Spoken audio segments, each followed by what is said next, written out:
Esse episódio do podcast Cinemação conta com a parceria do Topázio Cinemas. Acesse topaziocinemas.com.br e aproveite a melhor programação do interior de São Paulo.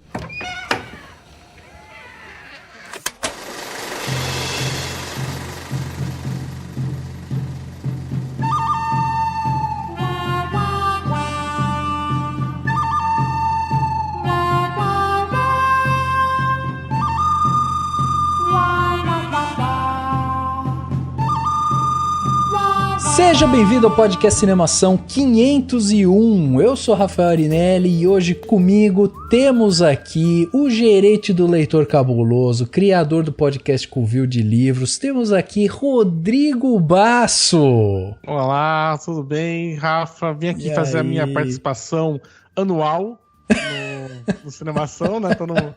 Tem um combinado de uma vez por ano, pelo menos me chamarem, né? Então... estamos aqui. Queria falar pra você, Rafa, que existem... Rafinha, né? Rafinha, tem dois tipos de pessoas, tem. Pessoas Sim. que gostam do Cinemação e as pessoas que estão erradas. É isso. Tem que concordar com isso. E tenho que informar também aos ouvintes que estamos em negociação com a agente do Rodrigo Basso, que chama Domênica Mendes, para que ele participe mais vezes do podcast ao longo do ano. A gente aumente esse contrato aí de anual para, no mínimo, semestral ou bimestral, viu? Olha aí, vamos conversar. Mas ela é dura na negociação, já vou falar isso, hein? Ela é. E temos aqui também o apresentador do Claquete, fundador do canal Claquete, Pedro Amaro. Opa! Retornando depois de um longo deserto, né? E finalmente encontrando aqui o bom, o mal e o feio, né? Eu já falei que eu não vou ser um feio neste podcast, tá? Embora, né? O homem tem que ser feio, forte e formal. E nós somos três, então, né? O bom, o mal e o feio também está aqui neste bate-papo. Vamos deixar pro público decidir, né? Vota aí, quem vai representar? Eu já postei uma foto hoje no Twitter já me ajudando. Verdade. Verdade, já tá lá.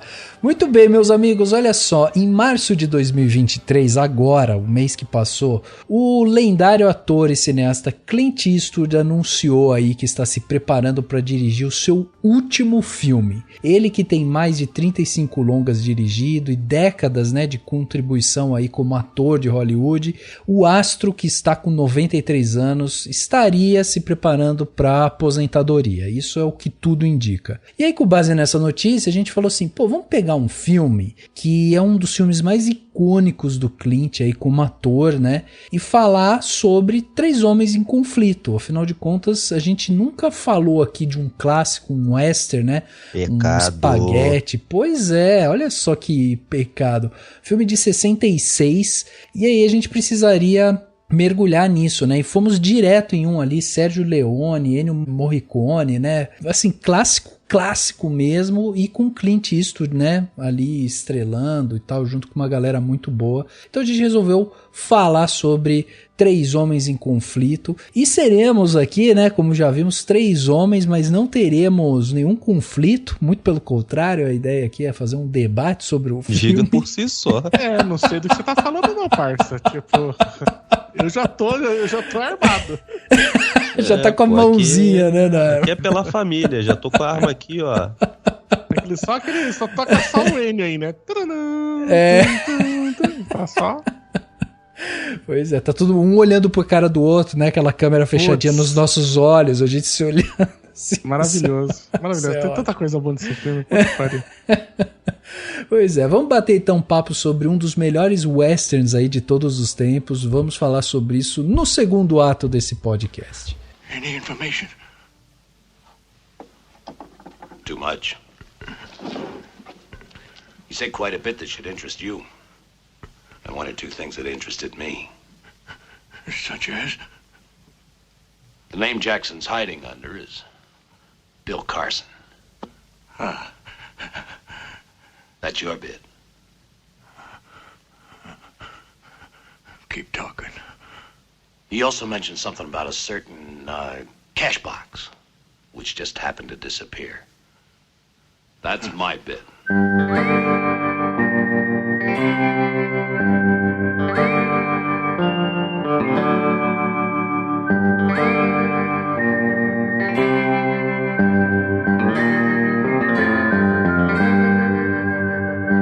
Chegava aos cinemas brasileiros no dia 11 de janeiro de 1968 o filme Três Homens em Conflito. O filme é dirigido por Sergio Leone, protagonizado por Clint Eastwood, Eli Wallach, Lee Van Cleef e Hada Hasselhoff. Além do diretor e dos atores, o filme ainda contou com um espetacular Ennio Morricone na composição da trilha sonora. O Ennio, ele trabalhou em vários filmes, mas aqui, só para dizer alguns importantes da carreira dele, né? A gente tem Por Uns Dólares a Mais, de 1965, Era Uma Vez no Oeste, em 1968, O Enigma de Outro Mundo, de 1982, Era Uma Vez na América, de 84, Os Intocáveis, de 87, Cinema Paradiso, de 88, Kill Bill Volume 2, de 2004, Bastardos Inglórios, de 2009, Sniper Americano em 2015 e Os Oito Odiados em 2015 também. E tem muito mais porque o Ennio é uma máquina, não para de produzir aí para filmes. Temos também o Tonio Dellicoli como diretor de fotografia, que fez entre muitos filmes A Vida é Bela em 1998, Lua de Fel de 92 e Era Uma Vez na América de 84. Luciano Vincenzoni é o roteirista do filme, que também escreveu Quando Explode a Vingança, de 71, Jogo Bruto, de 86, entre outros filmes. Na maquiagem nós temos Rino Carbone e Rino Todero, sim, 2 rinos aí na maquiagem, e o diretor de arte era o Carlo Leva. O filme se passa nos Estados Unidos durante a Guerra da Secessão, quando o pistoleiro misterioso tenta trabalhar em conjunto com um bandido e um caçador de recompensas para encontrar um tesouro escondido. Os homens são obrigados a forjar uma difícil aliança, visto que cada um conhece uma parte da localização da fortuna. O problema é que nenhum deles tem intenção de dividir a riqueza. O filme, que foi feito com 1,2 milhões de dólares, já arrecadou até hoje quase 40 milhões de dólares. Pois é, com venda de DVD, Blu-ray e tudo mais, o filme já bateu aí a casa dos 40 milhões de dólares, feito com 1,2, que na época era uma grana considerável, né?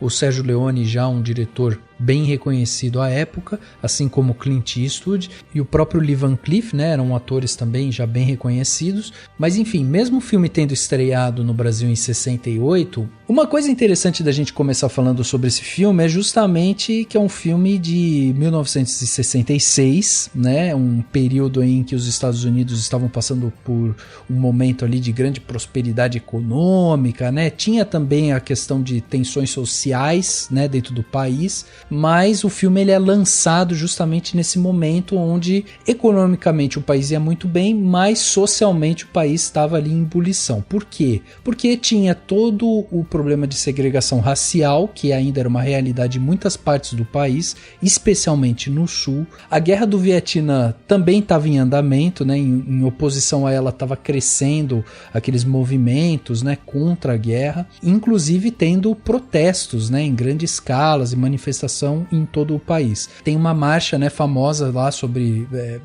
Washington e tal, por empregos e liberdade, que o Martin Luther King lidera em agosto de 63. Então, assim, é um momento, a gente tem ali uma ebulição, né, um caldo ali, em que a gente está vendo esse contraponto, né, um país que tinha um crescimento econômico e uma prosperidade ao redor dele, mas também essas tensões sociais muito significativas, né? A galera lutando contra a discriminação com base na raça, gênero, orientação sexual, né? Os movimentos feministas e de direitos dos LGBTQIA+, né? Estavam também começando a ganhar força, ou seja, existia isso. E aí surge um filme, um western do Sergio Leone, que é um filme bem de hominho, né? Assim... De hominho no sol, né? Por no isso que o Clint tá com aquele rosto tão apertado, né? Muito sol, muita areia, né? Tem que fechar os olhos, né? Exato, exato. Isso que você falou, Rafa, é interessante porque os anos 60 pros americanos, né? Até pros europeus também vai ser muito importante. Isso que você falou da Guerra do Vietnã, quando os anos forem passando, vai se tornar praticamente tema obrigatório nas discussões dos filmes. Raros vão ser os diretores que não vão passear por esse tema. É claro, a gente está pensando de uma forma mais europeia, né? O Western Spaghetti, mas isso vai fazer sentido já na nossa discussão. Sim. E aí tem uma coisa interessante, né? Porque enquanto, vamos dizer assim, em tempos atuais tá acontecendo esse conflito, essas manifestações e tal, o filme vai pincelar lá atrás a Guerra Civil Americana, né, que foi um conflito que aconteceu de 1861 a 1865, que foi travada ali entre as forças da União, que representavam, né, os estados do Norte, e as forças confederadas, que eram os estados do Sul. Então essa foi a grande Guerra Civil Americana. E aí essa guerra aparece no filme e foi inclusive um dos argumentos, né, para justamente se fazer o filme, né? Porque quando pensaram em fazer o filme, já tinha essa ideia de, a gente podia falar um pouco sobre a Guerra Civil e não sei o que e tal. E aí o Luciano Vincenzoni, né, que é o roteirista ali, faz um roteiro, apresenta a ideia lá pro estúdio, pro United Artists, e aí os caras falam, legal, mas vamos colocar mais coisa aqui de guerra e tal, papapá.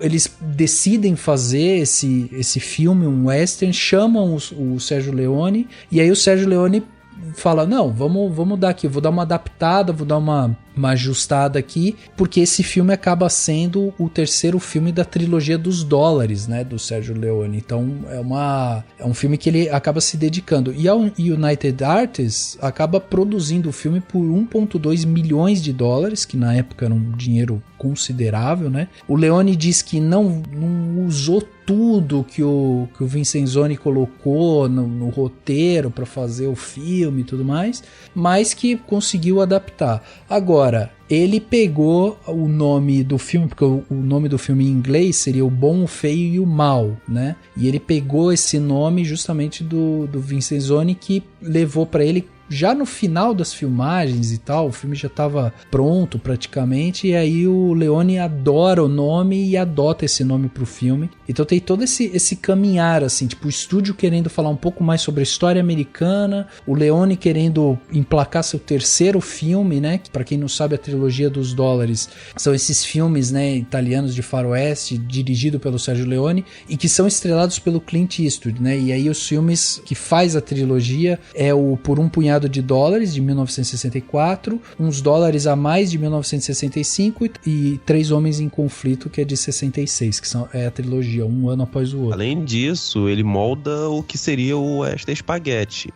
Exato. Os filmes do Leone não foram necessariamente os primeiros. Já existiam filmes de western antes. Mas é o peso que o filme traz, é o peso, a forma, é toda a estrutura consolidou as características que a gente vai conhecer, vamos ver em outros filmes, inclusive filmes do Sérgio Leone, as características do Western Spaghetti. Isso que você falou, Pedro, é interessante do Western Spaghetti, inclusive o termo, né? Porque espaguete, essa coisa do Western Spaghetti é uma expressão que acabou se popularizando, né, pelos críticos de cinema e tal, porque esses filmes que acabaram saindo ali na década de 60, 70, que são filmes produzidos, né, por italianos e tudo mais, acabaram ganhando esse apelido justamente porque veio de diretores e produtoras e tal italiana, daí ficava, é da Itália, na Itália come-se espaguete, é uma comida popular lá, e o western, né, que se refere justamente ao gênero de filmes de faroeste.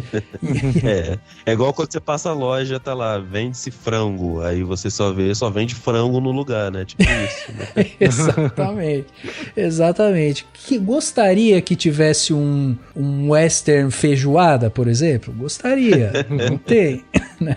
E é interessante também essa parte de ser o Sérgio Leone ser um italiano e o gênero western ter feito tanto sucesso na Itália na hora de... foi um gênero de filme que eles gostaram muito de filmar, e é interessante como depois disso acabou gerando um olhar tipo do outro, né? Você tava falando que nesse momento, né, Rafa, ali nos Estados Unidos estava tendo todas essas ebulições dessas revoltas, dessas discussões estavam tendo, só que assim, a produção não foi feita nos Estados Unidos, né? Ela foi feita na Itália e na Espanha. Uhum. E o olhar também de quem tá vendo isso é um olhar de fora. Uhum. E aí eu acho legal como foi um olhar de fora que veio fazendo essa coisa do western. E, se não me engano, o Spaghetti também era ele tinha uma conotação de ser algo que saía muito rápido e muito barato. Então eram filmes, tipo, filmes B, entendeu? Como a gente, sei lá, muita gente classifica hoje aqueles filmes mais tipo de terror trash, né? Era mais ou menos a conotação que tinha ali na época, né? Eram filmes que saíam, normalmente eram filmes extremamente violentos, que saíam numa toada muito rápida, né? Se você pensar que a trilogia dos dólares foi feita um filme por ano,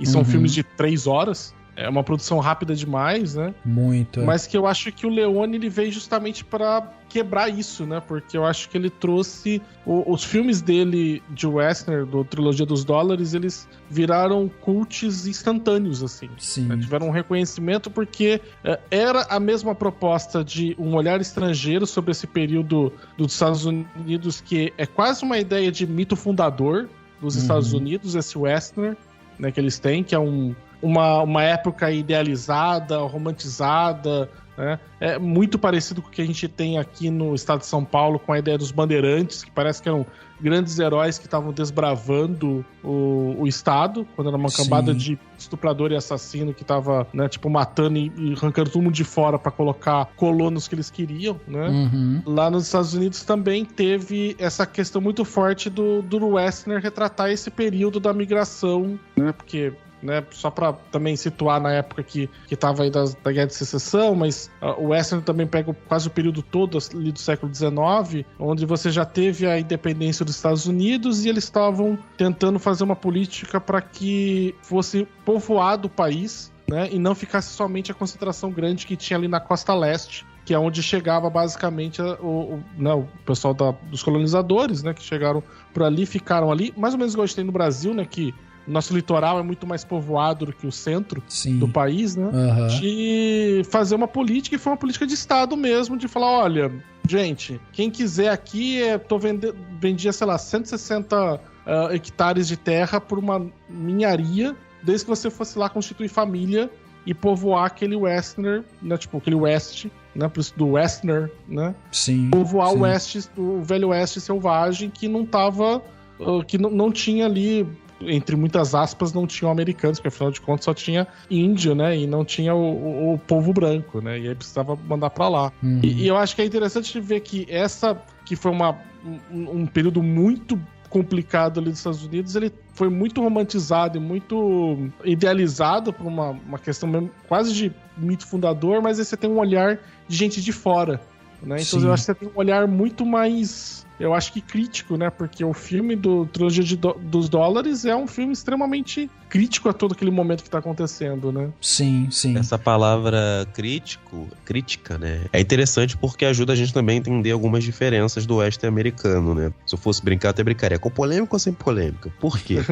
Porque muita gente... Eu já vi isso em livro, cara, que falava que o oeste americano era sem graça, era preto no branco, e não é bem assim, cara. É só verem os filmes de um tal de John Ford. Ele não é muito conhecido, não, né? Não. Ele tinha uma profundidade para estabelecer as relações humanas, as relações de interesse, de conflito amoroso. Majoritariamente, o inimigo primordial dos filmes americanos era um índio.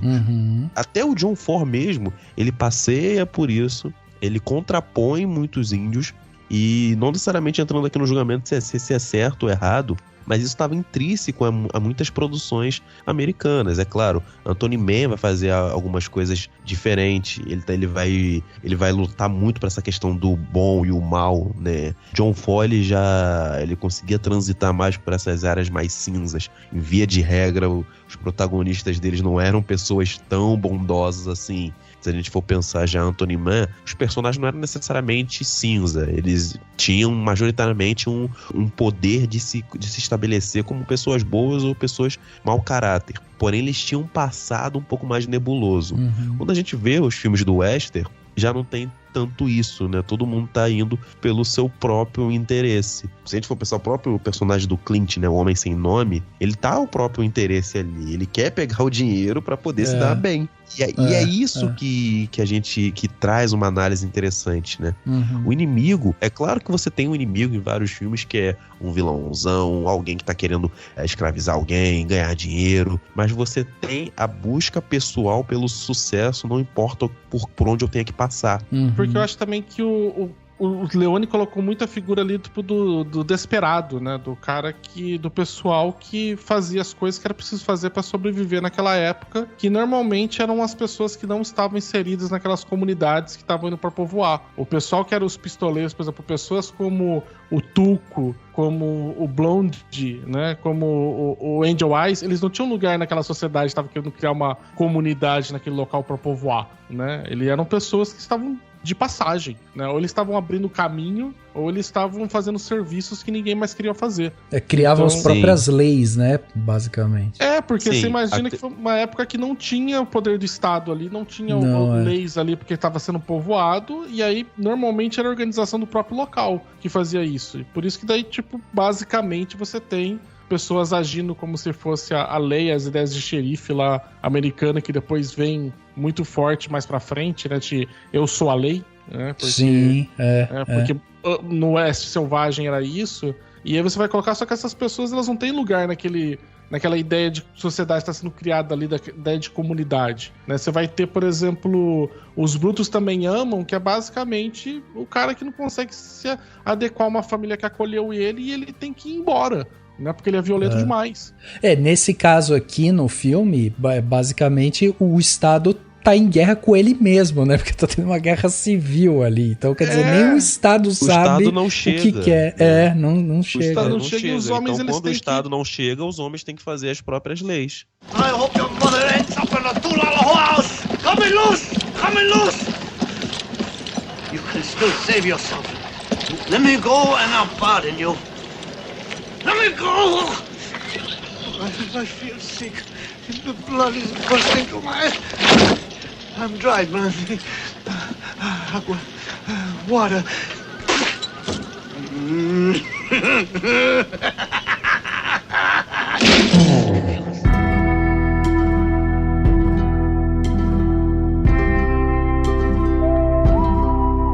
E aí você vê o que acontece esse tom todos de 50 tons de cinza, né? Que você tem nos três. Eu acho que você foi a primeira pessoa a botar Sérgio Leone e 50 tons de cinza na mesma sentença. Ai, cara, porque você tem eles com isso que o Pedro tá falando, assim, eles estão fazendo aquilo que eles acham que eles têm que fazer pra conseguir as coisas que eles precisam, né? Pra conseguir dinheiro, né? E não existe ninguém pra parar esses caras. Só quem vai parar eles vão ser outros deles, do próprio tipo deles, né? E eu acrescentaria algo central nesse ponto que você levantou, senhor Basso. Tô te falando porque o seu nome tá aqui, senhor Basso, então vou chamar de senhor Basso. Tá? Por favor, obrigado. Que, além de... Eu não posso ser feio, mas eu posso ser formal, entendeu? É isso aí. Um dos pontos que também reforçam isso é o filme Yojimbo, do Kurosawa, que o Leone plagiou. E isso hoje em dia já é sabido. O Kurosawa processou o Leone e o Kurosawa diz que ganhou mais dinheiro no processo do que no filme Yojimbo. Imagino. E Yojimbo é literalmente isso, é um guarda-costa que joga dos dois lados, das duas famílias da vila, para poder saber em qual lado ele pode ganhar mais. Então é o mesmo personagem aqui do Clint quando ele começa a trilogia, e os três ele vai passar da mesma forma. Sim. Só uma observaçãozinha, muita gente fala que o Clint é um homem sem nome. Isso é mentira, tá? O nome dele tá lá, é Joe. O terceiro filme que ele é realmente um homem sem nome, mas o primeiro tá lá acreditado, Joe. Eu não lembro se no segundo também tá. Eu acho que não, mas no primeiro aparece.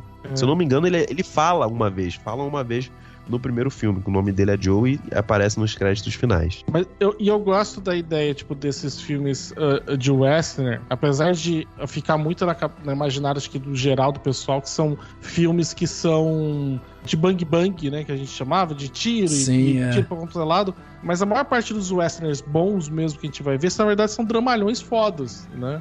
Assim como você pode ver o Três Homens em Conflito, pra mim é um baita de um drama, né? Porque são três caras extremamente solitários, que, como o Pedro falou, estão tentando fazer o que é necessário fazer pra conseguir os objetivos deles, e que vão passar por um milhão de perrengues, né? Pra isso, né? E alguns deles bem bem complicados, né? Vai passar por tortura, vai passar por... Entre eles se torturando, né? Se caçando, se matando, morrendo, né? Tipo, quer dizer... E você tem, assim, sei lá o quê, em filme de 3 horas, deve ter, sei lá o quê, uns 6 tiroteios? Né? 7, tipo, sabe? Você vai fazer a contagem de corpos desse filme, ele fica muito abaixo de qualquer... filme, sei lá, tipo, do Missão Impossível, tá ligado? Ele vai ficar. Exato. Não, e aí tem uma coisa que eu acho interessante também de destacar, que é o seguinte, a gente estava aqui falando justamente sobre esse período histórico e, né, tudo isso que envolve o western e o western spaghetti aí e tal, mas é interessante da gente ver que, por exemplo, o fato do Sergio Leone ter pago uma indenização por plágio, porque ele deve ter ganhado muita grana, porque ele foi um sucesso, né, ali entre 60 e 70, ele era o nome dos filmes de faroeste, esse lance do western e o que o Sergio Leone faz, que ele meio que dá uma revolucionada no gênero, porque ele começa a introduzir elementos que eram, de certa forma, inéditos ali à época, vou né? só dar uma... acho que é importante frisar, ele não é meio que... Ele revoluciona o western, sabe? Tipo, não foi mais...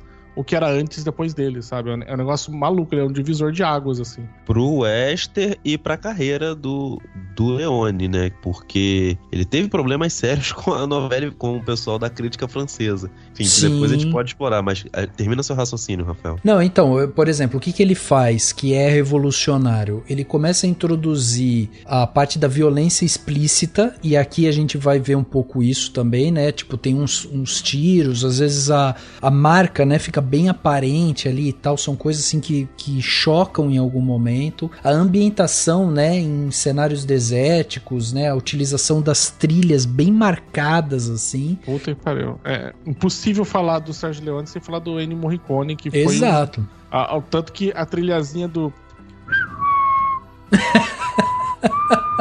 que é símbolo de western, né? Tipo, sim. Virou... E assim, as cenas longas também, né? Porque ele faz cenas, ele faz uns planos bem longos, bem assim, pra você ir observando todo aquele ambiente, às vezes com pouquíssimos diálogos e tal, e ele sempre eleva bastante o nível de tensão e de suspense. E aí, quando ele faz essa trilogia dos dólares, né? Que é composta aí por um punhado de dólares, 64, por uns dólares a mais, 65, e 3 Homens em Conflito, 66, ele acaba elevando isso a uma potência máxima, assim, porque você vai ter essa repetição sistêmica. E aí vocês estavam até falando sobre essa questão de que no filme a gente consegue ver essa tensão, que é um drama e tudo mais, mas eu vou te dizer que uma das coisas que eu mais gosto em 3 Homens em Conflito é o sarcasmo, assim. O que esse cara faz na escrita ali, sabe? As tiradas, e as coisas vão acontecendo quase como um ato de, sabe,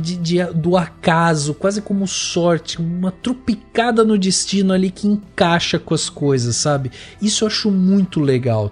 Ele tem um quê de comédia ali, de sarcasmo, que eu acho demais, porque ao mesmo tempo, quando você tem esses momentos de tensão, tipo, ele começa o filme com planos fechados no rosto daquelas pessoas e tal, e aí eles entram dentro de um lugar, já começa um tiroteio, já sai, né, o feio, que é o Tuco, né, já sai o Tuco ali, você já fica tipo, cara, o que tá acontecendo ali e tal, e aí, tipo, ele sobe o nível de tensão, vai apresentar o mal, e aí é também uma tensão, o cara fica enquadrado na porta. Puta, e entra. Ele é triplamente enquadrado, né, cara? Ele tem triplamente, tipo, batente, tem outro batente, tem outro batente. Tipo, é quase como se estivesse dentro de um túnel pra levar ele, né? Ele é a luz no fim do túnel, né? Ele é a sua morte. Exato, né? E um cara duro, né? Rígido, que não sai dentro daquilo. O Lee Van Cleef, né? Exato. Eu acho que você citou, né, Rafael, da questão desses planos abertos, e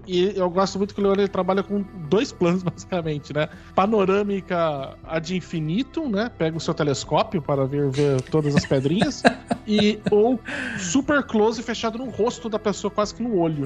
E eu gosto muito porque, assim, uma coisa que eu acho que retrata bastante esse filme é uma ideia, tipo, de que, e também retrata tipo, bastante a questão do western, né, dessa migração pro oeste e tudo mais, é a questão, tipo, de quanto que aquele lugar é enorme e como você é pequeno e sozinho lá. E eu acho que a ideia que você tem, tipo, de que quando ele abre esse plano gigantesco, ele vai fazer, sei lá, o Tuco pegar o cavalinho dele, né, e correr quando tava lá, primeira cena lá do enforcamento, que ele sai, o cavalo sai disparada. Cara, o cara filma o cavalo indo, sabe? Uhum. Cara, sei lá, é um tempo absurdo, então, são 30 segundos dele correndo, sabe? É muito tempo de você ficar vendo aquela... E vai abrindo, né? Ficando gigantesco ali o cenário. E tem no deserto, quando ele leva o Clint, o Blonde depois, né? Também são planos, assim, super abertos, enormes, né? E eu acho que traz muito uma ideia, tipo, de que, cara, esse lugar é gigante. É o Velho Oeste, ele é imenso. Ele não é povoado. Exato. Né? Exato. Ele não tem ninguém aqui. Você tá sozinho. E os personagens estão muito sozinhos, né, cara? Porque Sim. O Tuco fala muito isso, né? Você vê que o Tuco tem uma necessidade de falar que ele é super conhecido, quando ele vê o irmão dele lá, que o irmão dele adora ele, que gosta de ver ele. Aí ele pergunta pro Blonde, né? Fala assim, cara, você... Quando ele tá lá quase morrendo, né? Eles... Né, lá no deserto, quando ele... Depois ele vai levar pro mosteiro, ele falou, cara, você tem alguém, você tem uma família, sabe? Você não tem o Malta, o Angel Eyes, né? Tipo, é um cara... Quer dizer, eles são todos caras sozinhos. O Tuco traz muito essa ideia de ficar perguntando pra eles quem que eles têm, né? Sim. E eles não têm ninguém, né? Então, eles exclusivamente eles conseguem ficar nessa vida também, porque eles não têm ninguém, tipo, que prenda eles a lugar nenhum, né? Exato. E aí quando você vê esses caras viajando naqueles cenários gigantescos, você fala, cara, tipo, você está sozinho aqui nessa imensidão toda.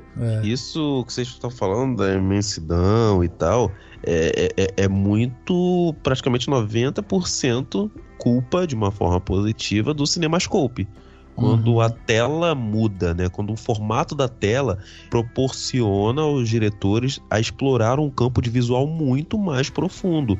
E aí é possível gerar esses efeitos de espalhar personagens pela tela e também dar uma sensação de imensidão muito mais forte. Não é à toa que esse formato vai ficar muito popular nos filmes do faroeste. Não só como faroeste, outros vão explorar, mas mais em filmes que remetem a grande escala, a filmes monumentais, grandes produções. É algo que se popularizou muito nos anos 60, né? Depois foi deixado de lado. Mas eu lembro que até o Zanuck, né? O que foi o magnata da Fox, ele adorava isso. Ele falava, deixa a galera espalhada e tal, é isso, tem que ser assim, vamos aproveitar. Você né? vê, por exemplo... Já o Barzan não gostava tanto, né? Barzan não gostava de nada, né? Brincadeira.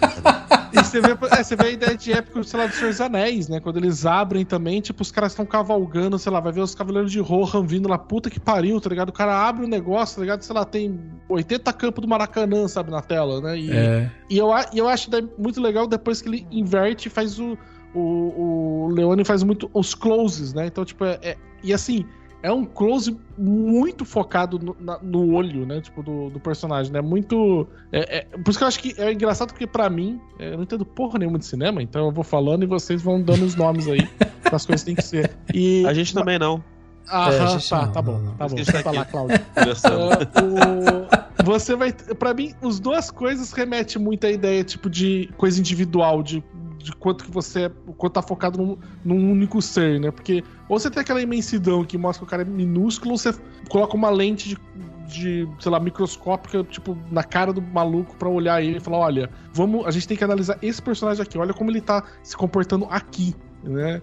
Exato. E eu acho muito maluco como ele fica pulando desses dois planos assim, como se não fosse tranquilo, né? Tipo, você tem a imensidão gigantesca e foca na cara. Abre de novo, foca na cara. E não te cansa, né? Eu fiquei muito impressionado com isso, assistindo de novo agora. Eu acho que tem uma brincadeira que ele faz, que é essa de trazer um contraponto, né? O tempo todo. Porque quando a gente fecha a câmera na cara do personagem, ele quer justamente trazer essa coisa íntima, né? Pro espectador. Você tá junto com esse cara, você tá do lado dele. Então, você tá sentindo o que esse cara tá sentindo. Quando eu vou mostrar, e aí entra aquela parte que eu tava falando, né? Sobre as cenas serem mais pesadas, assim, né? Essa coisa, essa violência explícita e tudo mais. Mas quando ele vai dar um close na cara do Clint Eastwood e a cara tá toda rachada e seca e não sei o que, você tá olhando pra aquilo e tá falando, cara, esse cara acabado, ele tá muito, muito machucado e tal, não tem o que fazer, então você tá sentindo o que o personagem tá sentindo. Aí ele pega e faz o contraponto, que ele mostra o ambiente e traz essa ideia de imensidão e de solidão e tudo mais, então é quase que tá entregando pro espectador a desesperança, sabe? Ó, você tá vendo esse cara totalmente machucado e agora você tá vendo que ele não tem pra onde, não tem o que fazer. E isso é uma brincadeira que ele faz justamente pra gente ir, a gente se aproxima dos personagens, né? A gente vai sentindo cada vez mais os personagens. Tanto que eu acho que tem uma cena muito simbólica disso, que na hora que eu tava assistindo eu tive essa sensação muito forte, assim, quando o Tuco tá ali, né, em cima do Blonde, tá tipo levando o cara pro deserto e tá andando, e o Blonde tá com sede e tudo mais, e cai no chão e tal, daí ele vai lá, e aí vem aqueles cavalos e tal, e aí o Tuco vai lá e descobre, né, que tem um dinheiro enterrado e tudo mais e tal. E aí, essa sacada eu acho demais, assim, essa sacada de roteiro eu acho maravilhosa, assim, porque no momento que o Tuco recebe metade da informação e o cara tá pra morrer, o tempo todo eu ficava pensando assim, caralho, o Blonde tá lá atrás. Ou o Blonde fugiu, ou o Blonde morreu já, porque eu vi o estado dele, de perto, assim, eu vi a cara dele, eu vi como é que ele tava. Aquele cara não tem condição de ficar sozinho. E aí, quando você tem o Tuco indo pegar água e ele volta, e aí o Leone faz uma brincadeira muito legal de que ele não foca primeiro, né, nos cavalos, ele fica no Tuco. E daí você vê a reação do Tuco. O Tuco vai pegar água, volta, para no meio do caminho e arremessa a água, tipo, não acredito, esse cara tá lá e tal, e arremessa. E você fica meio... Cara, do que ele tá tão nervoso e tal? E quando você vê o Blonde nos cavalos, que o Blonde pegou os outros 50% da informação, daí você fala, cara, é isso, o Blonde só conseguiu ir se arrastando até onde ele pôde se arrastar. E aí ele conseguiu pegar ali a informação como isso, como quase um acaso, entendeu? Quase uma escorregada ali. Get away from there!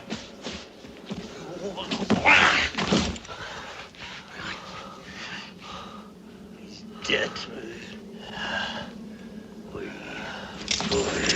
I'll kill you. If you do that, you'll always be poor. Just like the greasy rat that you are. If I were you, I'd keep me alive. What did he tell you? Name. Name on a grave. What name?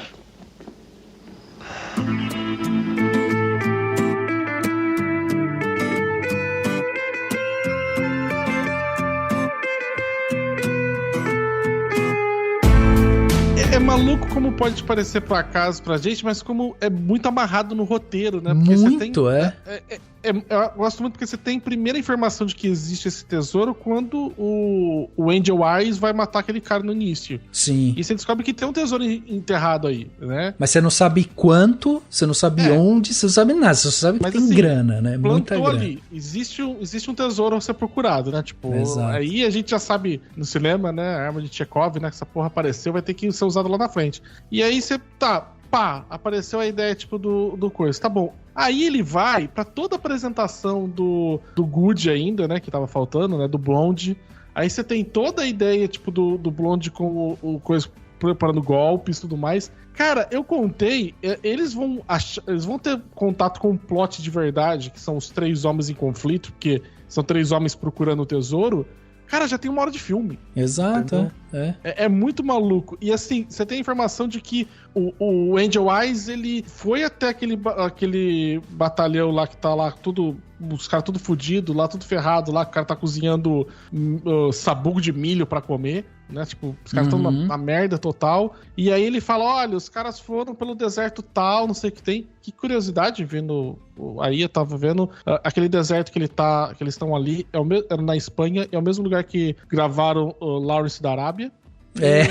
E aí ele fala assim, o pessoal foi pra lá, mas o pessoal é maluco, quem foi pra lá porque ele vai ser achado pro outro pessoal, eles estão pra morte, eles podem, na verdade, pegar o pior caminho, que é ir pra aqueles lugares lá, daquela deserto tal, que aí é morte certa, eles vão andar a cavalo até morrer. E aí você tem isso. Aí passa toda a história lá do coisa, conseguindo pegar o Blonde com os amigos dele lá, né? Entrando pela janela e leva ele, faz tudo. Aí ele acha esse pessoal lá no meio, tipo, sei lá, meia hora depois. E aí você fala, cara, é aquele grupo que o Angels ficou sabendo que saiu, né? Que eu esqueci o nome do cara que tinha mudado de nome. Não é Carlston, alguma coisa. Eu acho que é isso, é Bill Carlston, eu acho. Isso, que é Bill isso Carlston. Mesmo. Que era o Bill Carlston, o cara do tapa-olho, que saiu. E aí você, tipo, sabe, lá atrás no filme foi falado isso, e aí ele encontra ali o cara, sabe? Aí você vai ver que os caras são pegos depois que sabe que os confederados estão lá nessa região por causa da guerra que tá tendo.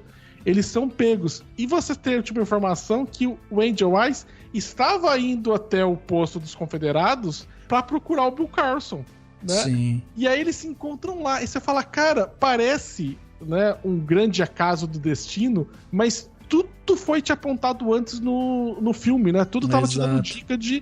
Tava movimentando as peças pra onde é que tem que ter. Eu, particularmente, adoro muito o filme. Eu só acho que toda aquela parte do Blonde e do Tuco... A prega peça, te traio, um pegando o outro, tudo mais. Eu acho um pouco longo, sabe? Tipo, porque, sabe, os dois...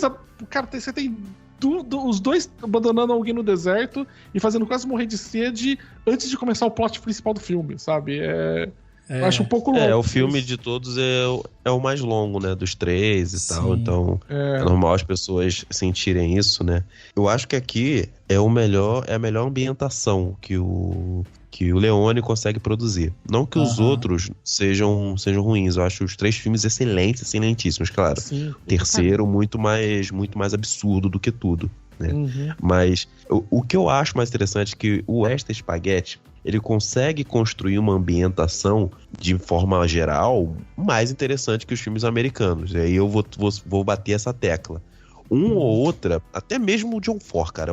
O John Ford eu acho diretorzaço e tal, só que acho que a forma como o John Ford vai construir a narrativa é totalmente diferente. Aqui, se a gente for parar pra pensar em 3 Homens em Conflito, o próprio Por um Punhado de Dólares a Mais, né, e tantos os outros que a gente poderia citar, ele tem uma calma, né, pra construir as histórias, que é muito comum no cinema europeu, de uma forma geral. Você já tem uma calma um pouco maior, você não tem aquele produtor em cima de você brigando, enfim, não que não existisse, né, cobrança, mas é muito mais diferente, e por isso você consegue desenvolver uma narrativa, em muitos momentos até contemplativa. E isso no western vai ser muito importante, porque dá uma identidade para os filmes que até então não tinha antes do Sergio Leone. Porque se a gente for pensar no John Ford, ali onde o John Ford filmava, eu esqueci o nome daquele lugar, cara. No deserto, né, americano, era praticamente uma zona conhecida do John Ford. Ninguém se atrevia a filmar ali.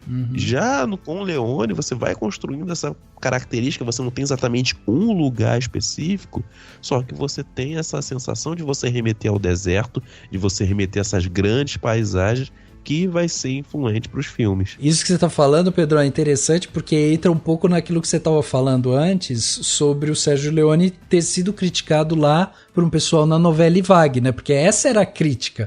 É que o pessoal olhava e falava assim, pô, esses filmes do Sergio Leone são super comerciais, sensacionalistas. Eu adoro essa história, cara. Eu adoro. É o pessoal... Dos 2 primeiros filmes, a galera taca o pau no Leone.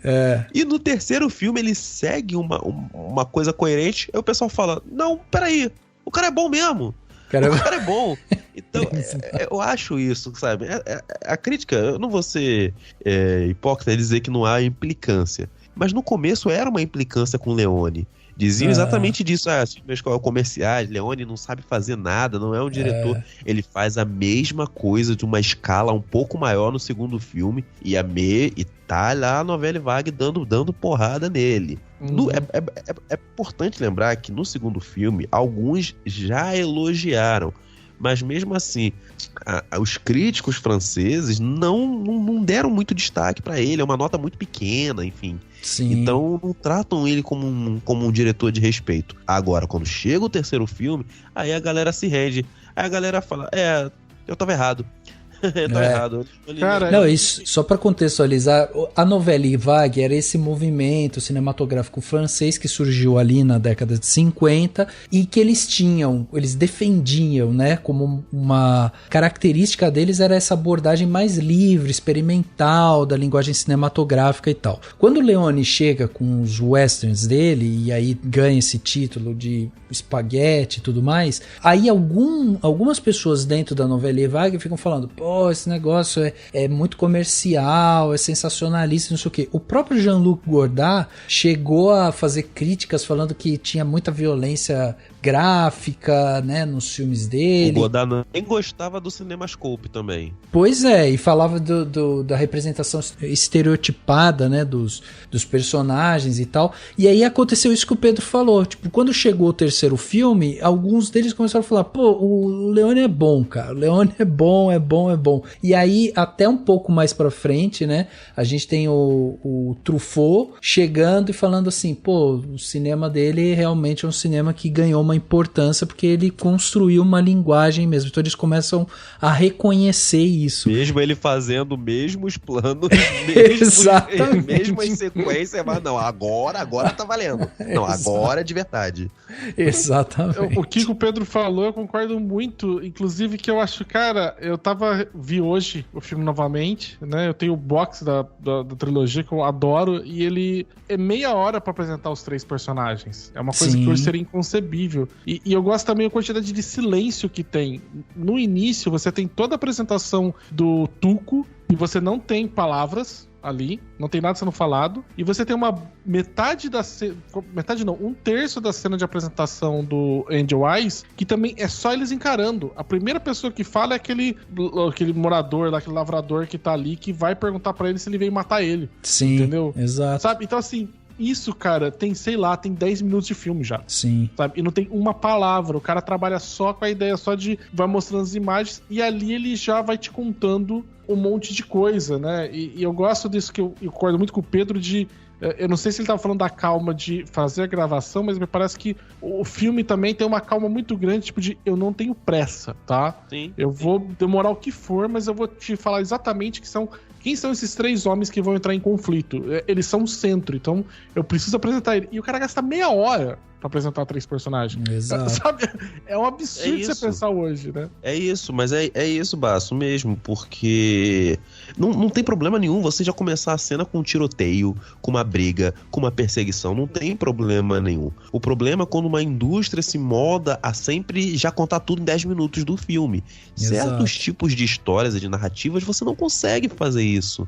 Ainda mais o western, cara, você tem westerns de 1 hora, 1h15 lá nos anos 30, anos 40 do cinema americano, que são muito corridos, né? Então, se você quer fazer algo numa escala maior, você vai precisar dar conta de muita coisa no seu filme. E isso permite uma série de coisas positivas. Você gera uma expectativa no público. Você consegue explorar até um pouco mais de suspense. Você consegue direcionar o olhar do próprio espectador. Então isso é muito rico. Tanto que Leone vai fazer isso de novo, né? E Era Uma Vez no Oeste, né? De uma forma até numa escala maior. Não, os sei lá, 5, 10 primeiros minutos de Era Uma Vez no Oeste assim, a quantidade de tensão gerada naquele local, sabe? Meu irmão, eu coloquei pra Domênica, eu coloquei uma vez, eu queria fazer ela assistir, ela não quis. Falei pra ela, tudo bem, você não precisa assistir tudo. Você assiste só esses 5 minutos desses caras, desses 3 homens esperando Charles Bronson.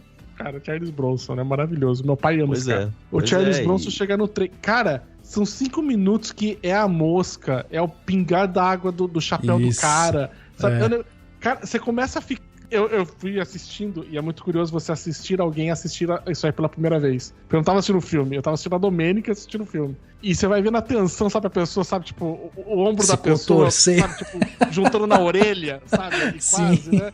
Porque vai criando uma angústia e o cara é o quê? É o fato de não ter pressa. Eu vou te mostrar 5, 10 minutos de esses 3 malucos esperando, né? Isso daí. E vocês vão me desculpar só mais um minutinho, porque assim, Era Uma Vez no Oeste tem pra mim a maior bravata de todos os tempos, a segunda maior bravata, né, de todos os tempos, que é o nós trouxemos um cavalo a menos, né?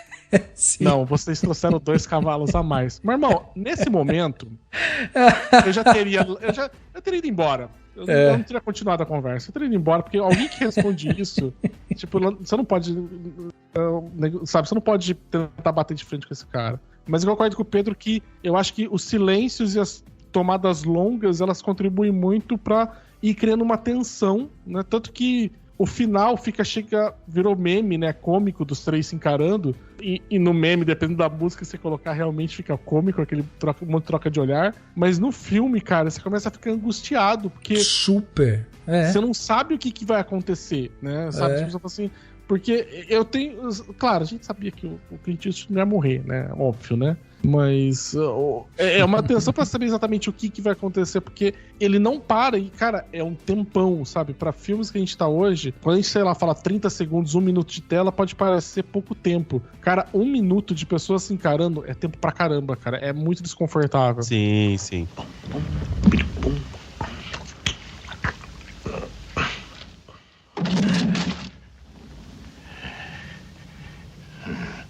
I've been looking for you for 8 months. Whenever I should have had a gun in my right hand, I thought of you. Now I find you in exactly the position that suits me. I had lots of time to learn how to shoot with my left.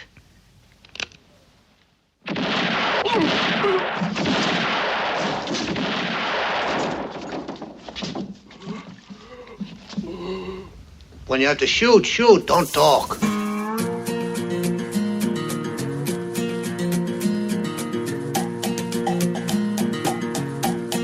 Vale lembrar que o Leone não foi ele que inaugurou esse tipo, né? Até em filmes de western. Se a gente for pegar O Homem dos Olhos Frios, do Anthony Mann, né, eu vou falar polêmica aqui, o Anthony Mann traduziu o western melhor que John Ford. Enfim, ele tem uma sequência também de abertura muito foda, assim, em silêncio, que o personagem do rapaz do Psicose, né, Anthony Perkins, também sai de um silêncio pra encarar, né. Só que aqui, né, os filmes do Leone praticamente rodam em torno disso, e até chegar nessa parte que você falou de confronto, né? Que também vai ser utilizado, que vai pegar também alguns princípios dos filmes de samurai. Exato. Porque os filmes de samurai é isso, é silêncio pra um movimento só, filhão. Fez errado, já era. Pra quem viu, pra quem assistiu John Wick, o 4, tem isso, né? Tem essa referência. Então, é tão bem construído, virou parte do cinema, né? Todos esses moldes, que ainda hoje a gente vai encontrando ecos. Então, tentando fazer um link também para finalizar essa parte que eu tô falando, né, questão da novela Vague, a gente não pode encerrar carreiras, cara, de diretor ou diretoras nenhum, só porque fez um filme que você necessariamente não gostou. Né? Hoje na internet tá muito isso. Mais uma vez essa pessoa aí. Né? O próprio Shyamalan, que eu não gosto muito dos últimos filmes dele, cara, se ele for fazer um filme, beleza, vamos lá, torço pra que seja bom. Não, e é interessante da gente pensar e contextualizar tudo isso, porque a gente vive numa era em que a falta dos respiros é constante, né? A gente tem TikTok, tem YouTube, tem vídeo no Twitter e no Instagram e no caramba. Então, o tempo todo isso. E as edições estão ficando cada vez mais rápidas. Conta a sua história em 30 segundos, 40 segundos. Você tem que sempre fazer isso rápido. E aí criam ferramentas em que, sabe, você já grava um vídeo, ele já corta, já emenda com outro e tal. E aí quando você vai para um filme desse, de 66, do Leone, dando esses respiros, essas pausas, e você entende esses espaços e como é importante a gente dar a sensação, como isso passa a sensação necessária para o espectador, você começa a entender de como que o cinema ele foi construindo justamente essa linguagem e foi conectando cada vez mais com o espectador.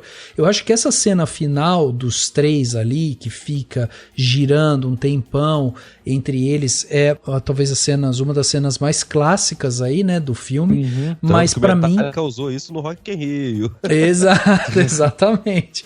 Mas eu acho que tem outras duas que eu gosto muito também. A primeira é o Tuco correndo pelo cemitério procurando onde tá a cova, né, ali, para pra ele justamente procurar o dinheiro. Ali também, ele deixa uma música tocando, e aí você fica vendo ele correndo pra um lado, correndo pro outro, correndo pra um lado, correndo pro outro. Cara, se fosse hoje, era tipo, ele chega lá, corta, ele tá na frente da cova, pronto, acabou, ele encontrou a cova e tal. Mas ali você vê o desgaste, o cara, tipo, caminhou, correu, explodiu ponte, fugiu, foi torturado, não sei o quê. Quando finalmente chegou no espaço, ele ainda tem que ficar correndo pra um lado e pro outro pra ver o que ele acha e tal. Então tudo é muito difícil, é muito pesado, sabe, é suado e tal. Então essa é muito boa. E aí a outra que eu acho que é excelente a cena também é quando o Tuco vai atrás do Blonde pra se vingar. E aí ele chega com aqueles capangas, o cara fala que o Blonde tá lá no quarto tal, e aí você não tem mais diálogo ali. Você vê os olhos do Blonde olhando pra porta, aí tá tendo umas explosões lá fora, o cara vai subindo, né, e aqueles... como que é o nome daquele negócio atrás da bota? Espora, isso. Aí as esporas vão fazendo barulho, aí que o Blonde se liga do que é, e aí você tem um touché ali, né? Porque o cara abre a porta, o Blonde mata os três e o Blonde ainda dá um risinho de lado e fala, esporas, amigo. E aí quando você vê o Tuco tá atrás e fala, existiam 2 esporas e você só prestou atenção em uma. Porque do mesmo jeito que o cara tava subindo pela frente, o Tuco tava vindo por trás e o Blonde não se ligou. Cara, é um touché que, assim, com 2 linhas de frase, ele explicou tudo o que aconteceu, ele não precisou dizer nada e ele só fez a montagem. Né? É muito. E depois o Blonde vai devolver essa cena na cena do Tuco na banheira, né? Isso. O cara vai pegar ele achando, você tá aí na banheira, né? E falou, foda-se, eu tô com a arma até aqui dentro da banheira, né? E mata e fala assim, beleza, matei, tipo, aí tá do lado do Blonde dele, fala assim, maravilha, né? Tipo, tá aqui, né? Não, eu acho ótima a frase, né? Se você tem que atirar, atira, não fica falando, ele fala pra aquele outro cara. Tem uma entrevista do Eli Wallach, né, que é o Tuco, que ele fala que a ideia que o Leone deixava eles fazerem muito improvisação, né? Falar muito mais um texto mais solto, que ele falou ali que era pra ser, tipo, mais um... Porra, meu, que coisa, né? Era uma coisa mais assim, inconformado com o cara, né? Sim. E saiu um negócio cômico, né? Ele falou, cara, eu não queria ser cômico, mas todo mundo depois ficou achando essa cena cômica, né? Do jeito que foi dito, né? Não, e é maravilhoso. E eu acho o Eli Wallach nesse filme, assim, um espetáculo. Não, desculpa, ele carrega, na minha opinião, ele carrega o filme. Tá carrega, Porque ele é a ponte entre tanto o Angel Eyes quanto o Blonde. O Blonde muito mais, né? Tipo, ele é muito mais essa coisa de sério, de parado. Você tem quase todas as falas deles envolvem 2 ou 3 palavras, né? Por fala, né? Ele nunca faz uma conversa longa, né? E o Angel Eyes é aquele... O Angel Eyes, pra mim, o ator que faz... Ele, né, o Lee Van Cleef, ele, cara, ele é absurdo a presença que ele tem. Ele já era estabelecido, né? Sim, já era. O Clint já estava estabelecido, já tinha feito outros filmes, já estava conhecido, né? Sobra pro feio. E eu acho que ele que fica mais alternando entre eles, eu acho que ele... É a grande surpresa do filme. É a grande surpresa do filme. Sim, sim. E eu acho que ele usa também muito pra verbalizar o que os outros 2 verbalizam muito pouco. Né? Exato, então, exato. Ele acaba servindo muito pra isso, né? Então eu acho que ele... É muito difícil imaginar como é que esse filme funcionaria sem o... Eu conseguiria imaginar como é que ele funcionaria sem o Blonde ou sem o Angel Eyes. Né? Acho que até daria, talvez, né? Pra, sei lá... Porque a ideia toda é que eles têm... A informação tá em 2 partes. Né? Sim. Então... Né? Por isso que os 2 precisam chegar até o final juntos. Mas assim, sem o feio, eu não consigo imaginar como esse filme daria certo, tá ligado? Então, mas você sabe que eu acho que é aí que mora justamente por que o Leone vai amar o título que o Venzesoni deu pro filme. Porque se você pra olhar, tipo, o título em inglês, The Good, The Bad and The Ugly, é tipo, The Good and The Bad, né? O bom e o mal é um antagônico ao outro, assim. Agora o Ugly é a coisa estranha, entendeu? A coisa fora do... é fora daquele padrão, assim. Então tudo bem, você vai ter 2 personagens antagônicos e você vai ter um que ele quebra com tudo isso, assim. Sim. E eu vou falar pra vocês que enquanto eu assisti o filme de novo agora, cara, eu olhei pra esse personagem do Tuco, do Eli Wallach, e eu falei assim, cara, eu acho que o Johnny Depp bebeu muito desse cara pra fazer o Jack Sparrow, sabia? Ele tem um... Nossa, eu nunca tinha pensado nisso. Ele tem umas coisinhas assim... Eu tava vendo uma entrevista dele hoje, né, pra me preparar, porque afinal de contas fui pro Cinemação, falei, vou ter que me preparar, né? Não posso ir só com a minha opinião de merda, né? Tipo, eu tenho que fazer uma pesquisa antes. E aí eu assisti uma entrevista do Eli Wallach, né, dele falando de que o Sergio Leone, quando pediu pra ele pra fazer aquela cena da arma, né, que ele vai procurar uma arma logo que ele volta do deserto, né, com aquele velhinho lá, ele falou assim, cara, eu não sei como falar pra eles, porque assim, eu sou de West, mas eu não faço a mínima fucking ideia de como é que uma arma era. Eu não atirava, né?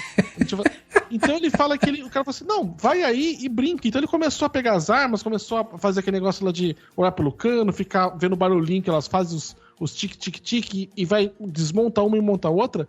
E aquilo ali foi ele que fez. Né? Isso é demais. Porque ele falou assim, eu não faço ideia do que eu tô fazendo aqui, mas a ideia que o Leone, a orientação que o Leone deu, ele falou assim, olha, você tem que ser um cara, tipo, que você é o estranho, né, que você tá falando, Rafa, ele é o elemento fora de tudo, né? E você tem que passar essa vibe, e você tá montando o seu objeto que você vai atrás da sua vingança, né?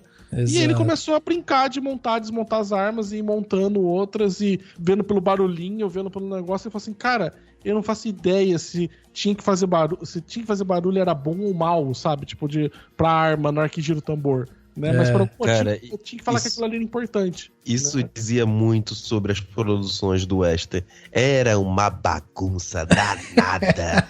Era o pessoal falando idioma pra lá, italiano, espanhol, inglês. Tem uma cena do filme do Clint Tarantino. E o Eli, eles eram os únicos dois que falavam inglês, e o Eli falou que se comunicava com o Sergio Leone em francês.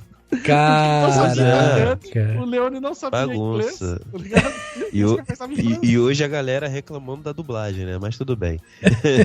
Tem uma cena, né, do filme do Tarantino, Era Uma Vez em Hollywood, que fala isso, né? Quando o personagem do DiCaprio volta da Europa, porque ele foi fazer um western. E ele fala, a produção era toda estranha, o pessoal falando vários idiomas dentro do filme.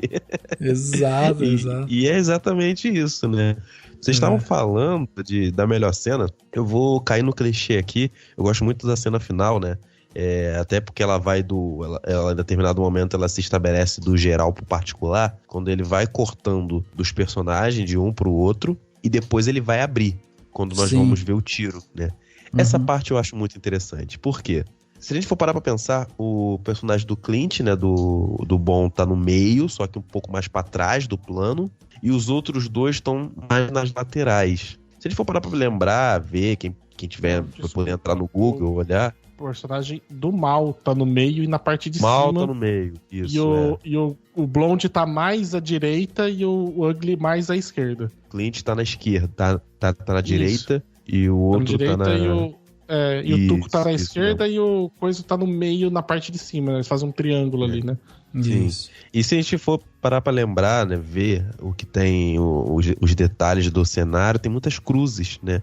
Porque o local que eles estão é um cemitério. E agora eu não lembro quem falou isso, foi o Godard ou o Truffaut. E eles fazem, né? Se você for olhar, parece um triângulo que eles se ligam, né? Só que agora, se a gente for olhar com mais frieza, não é um triângulo, é mais uma vez uma cruz, porque a gente também está posicionado na frente. Então o personagem que tá é o mal, né, que você falou que tá no meio, porque agora eu tô vendo aqui, eu não tô lembrando exatamente da posição.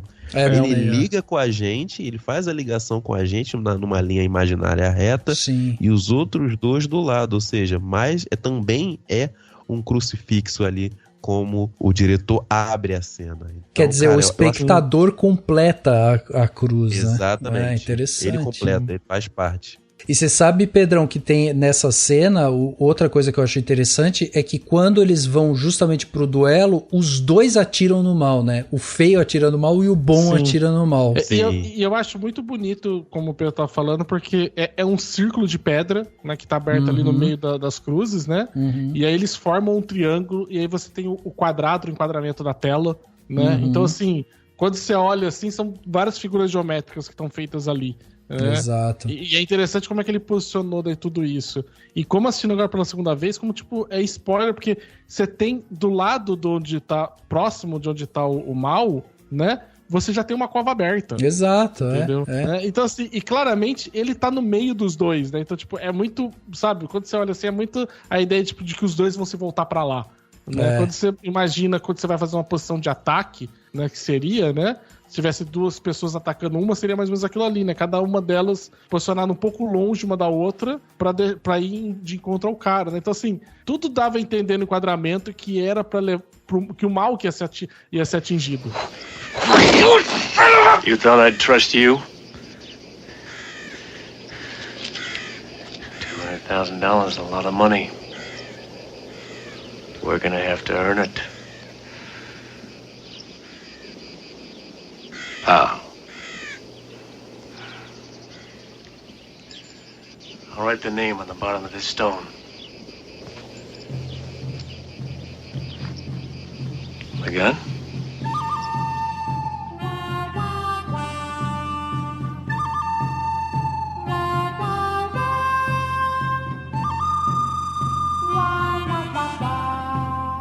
Nesse negócio de construção, né, do personagem, eu falei esse negócio do Johnny Depp ter ido pegar um pouco, né, do Tuco, porque, cara, eu acho o Tuco um personagem desse, assim, que ele tem esse sarcasmo, ele é irônico, né, ele tem muita coisa ali, ele passa também por essa coisa da solidão que a gente estava falando antes.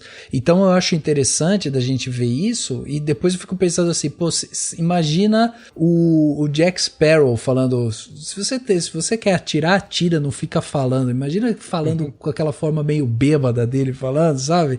É muito Jack Sparrow isso. E o Tuco, ele é muito a essência disso, desse cara irônico e tudo mais.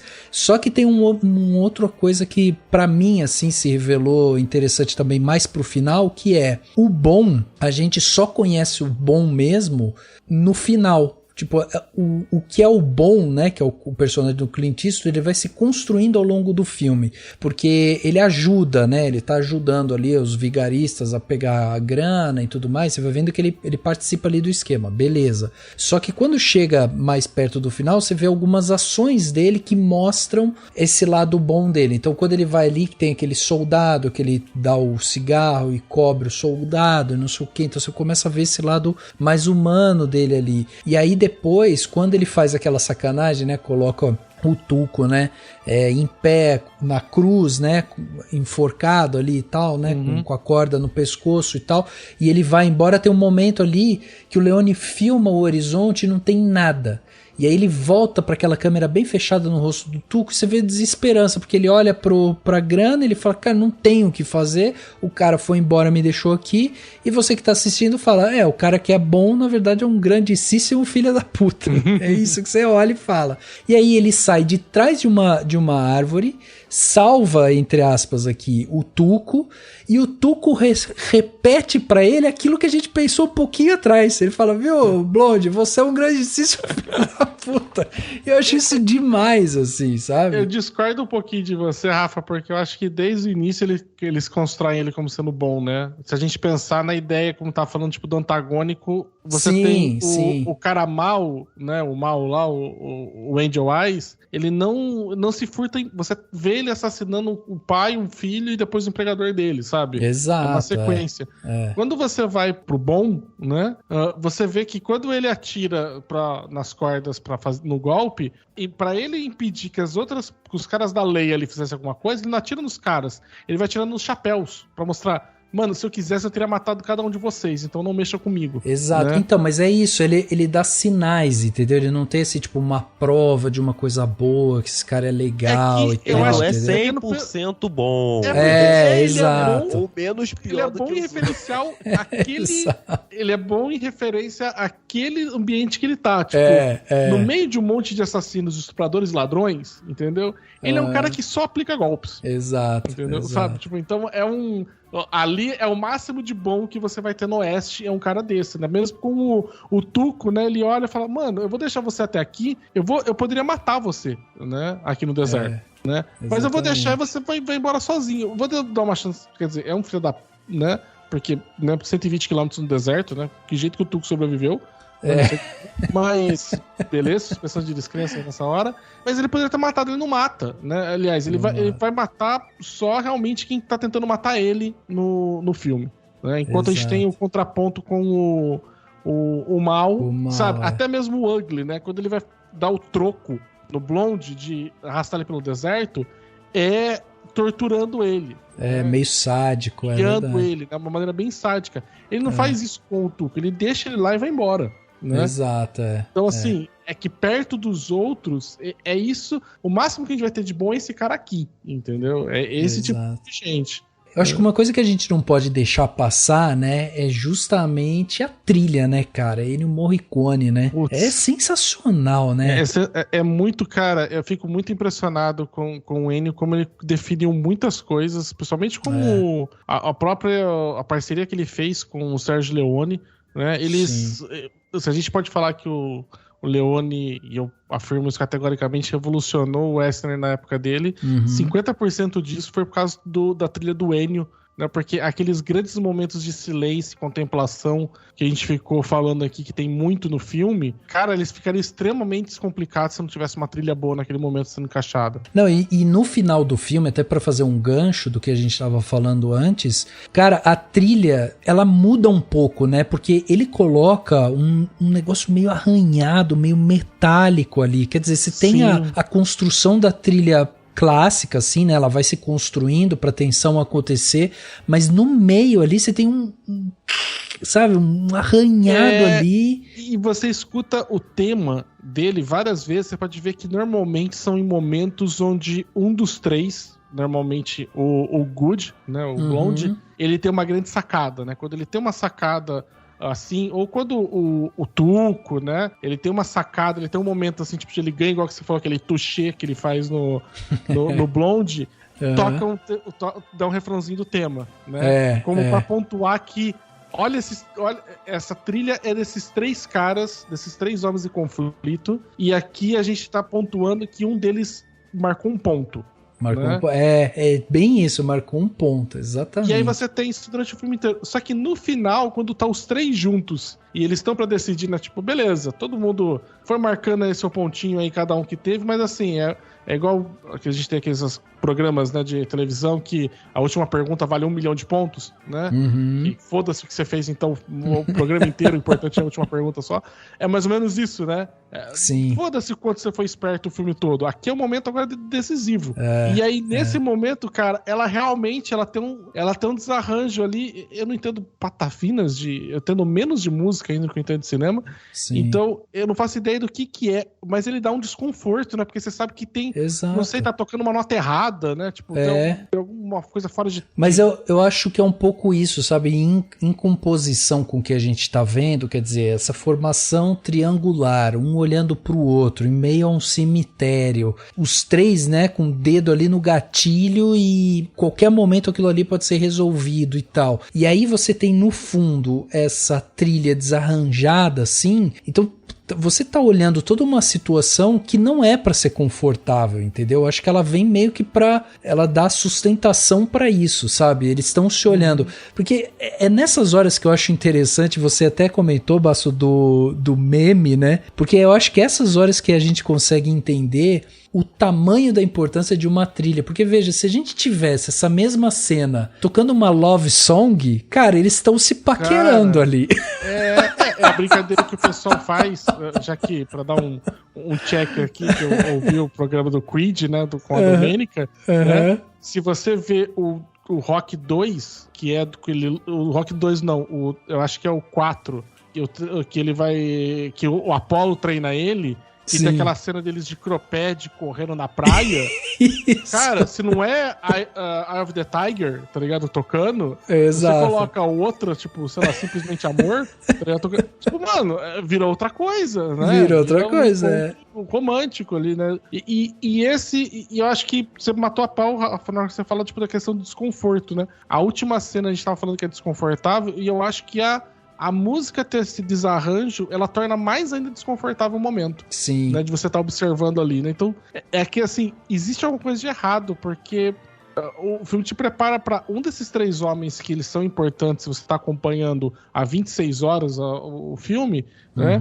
Um deles vai se fuder agora. Né? Exato. Então, assim, por mais que o mal, né, o Angel Eyes, seja um filho da puta de marca tripla maior, entendeu? Ainda assim você tá acompanhando a história daquele cara, né? E você sabe que ali é um momento que é complicado ali, né? Esse é um momento decisivo, né? Exato. E essa tensão acho que é criada muito com esse desarranjo da música que depois ela rearranja de novo nos créditos, né? Perfeito, E eu acho que é importante também das pessoas saberem, porque a gente fala do Ennio Morricone e ele é um cara que teve, né, o seu nome muito vinculado ao Sérgio Leone, quase...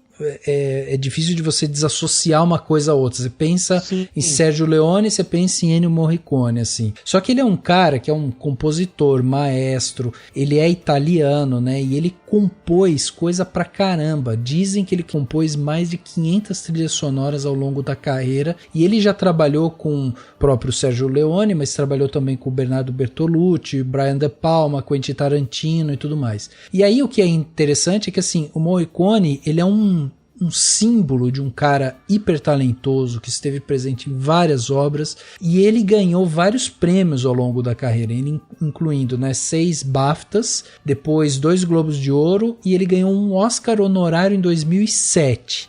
E aí, em 2016, ele finalmente ganha um Oscar, não honorário, né, porque ele concorreu com melhor trilha sonora justamente por Os Oito Odiados, que é um filme lá do Quentin Tarantino, e aí isso acaba, assim, coroando finalmente essa carreira do Ennio Morricone, que é um gênio da música, né, e do cinema, um cara que realmente é impressionante, assim, o que ele conseguiu fazer, como ele consegue construir uma cena com a sua trilha. Então, eu acho que, assim, é impossível a gente falar desse filme sem lembrar dele, né? Pra mim, desculpa talvez o hiperbólico aqui, mas ele não deve nada, tipo, pra um Hans Zimmer da vida, assim, sabe? Não, assim, exato, também acho. Sabe, eu acho que só que o Hans Zimmer, ele compôs coisas que acabou ganhando muito mais prêmios. Né? Mas assim, a gente também tem que lembrar, né, que, como você falou, o Morricone, ele é de não só ele é italiano, como ele uma nacionalidade fora das premiações que dão, como ele também compunha muito para muitos filmes que não eram coisas que eram muito comerciais, traía muito, como por exemplo o western, né? Seria, por exemplo, alguém ganha hoje que quem compõe, sei lá, trilha sonora da Marvel, que não é boa, né, então é difícil ganhar algum prêmio mesmo, mas seria tipo mais ou menos isso, para filme de hominho, né, que ele tá compondo. Mas, cara... Mas eu acho que tem uma questão também até midiática, né, Basso? Porque o Hans Zimmer e o Ennio Morricone são de épocas diferentes, assim. O Zimmer é de 57 e o Ennio Morricone é de 28. Então eles têm 29 anos de diferença. E o Zimmer, ele surge numa época justamente como você falou, assim, é uma coisa mais midiática, os filmes já estão maiores, mais robustos e tal. Então eu acho que o Ennio, ele demorou mais justamente para ser reconhecido. Tem toda a razão nisso. É isso, é um filme que... Nossa, cara, que a gente podia ficar falando umas 3 horas, mas a gente precisa parar, mas assim, e é engraçado que o que eu gostei da conversa nossa até agora, né, que pro ouvinte pode achar, falar assim, pô, mas vocês não falaram do filme, né? Porque assim, o filme tá ali pra assistir, gente. A gente trouxe aqui outras coisas que talvez vão ajudar vocês a verem mais coisas do filme, mais contexto, mais discussão, né? E eu gosto muito de que a gente tenha falado foda-se pra história, né? Porque a história tá lá pra você assistir, né? E a gente não precisa falar sobre isso, mas sobre todas as outras coisas que acho que compõem, né? A quantidade de coisas que a gente trouxe, o Pedro trouxe de informação pra poder falar, olha pra esse filme, quantidade de coisas diferentes que ele tem, né? Exato. Considerando que muita gente pode olhar, pode achar clichê algumas coisas que estão ali, mas, cara, esse filme vai fazer 60 anos, sabe? Quando ele fez isso, não era clichê. Tá ligado? Não era, exato. Eu acho que é isso, pra quem gosta de bons filmes e principalmente pra você que tá aí e gosta de estudar cinema, assistir, né, a trilogia do Dinheiro aí e tal, do Sérgio Leone, é uma coisa muito importante, assim, porque o que esse cara fez em termos de revolução pra esse gênero, a maneira como ele filma, os encaixes que ele dá, a gente não se debruçou exatamente, tipo, na história, né, nos conflitos ali entre os personagens e tal, mas a gente falou justamente sobre isso, sobre como o roteiro ele foi tão bem escrito que ele te dá umas migalhas de pão lá na frente, isso vai se conectando e quando chega pro final você fala, caralho, tudo encaixou, tá tudo fluindo aqui, é impressionante, e mesmo com essas barrigas que a gente comentou, tipo do Blonde e o Tuco, né, um querendo sacanear o outro ali e tal, mesmo isso ele tem uma justificativa, né? O fato dele ir pro deserto. E você vai ver isso 1 milhão de vezes depois, né? O Exato. estereótipo do homem sem nome, né? Que é do cara silencioso que chega e resolve um problema que tá acontecendo e vai embora. Você vai ver em 1 trilhão de filmes, né? Exato, a ideia também dos dois, do Enemies to Lovers, né? Tipo, basicamente ali, que ele tem com o Tuco, né? Você vai ver isso um monte de filme aí, sei lá, tava tendo aí esses dias aí do Hobbs and Shaw, né? Tipo, do spin-off do Velozes e Furiosos, é basicamente isso, né? O The Rock com o Jason Statham, né? Tipo, são dois caras que se odeiam, trabalham juntos, se odeiam, tentam matar um ou outro, mas depois voltam. Cara, legal isso, né? Isso, tipo, o Clint Eastwood e o Eli Wallace fez isso 60 anos atrás, tá ligado? Sabe? Exato. É coisa assim que depois a gente vai vendo que vão virando depois tropos, né? Vão virando estereótipos, vão virando arquétipos, você vai ver que depois o cinema vai reaproveitando. Né? Então acho bem interessante mesmo. É perfeito, é brilhante.